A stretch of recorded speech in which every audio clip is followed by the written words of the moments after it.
Alam nyo, hirap talaga mag-alaga ng maraming aso. Pero nakakatuwa. Gagawin natin para lahat makakain nila, ganyan.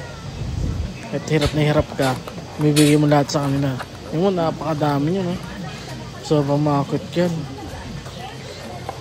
Siyempre may mga buhay ang mga yan. Hindi natin alam, diba? Kahit mga aso lang sila, may mga buhay pa rin sila, may mga kasayahan. At napapakita nila sa tao ng mga loyalty sa isang kaibigan. Masarap maging kaibigan mga aso. Ha?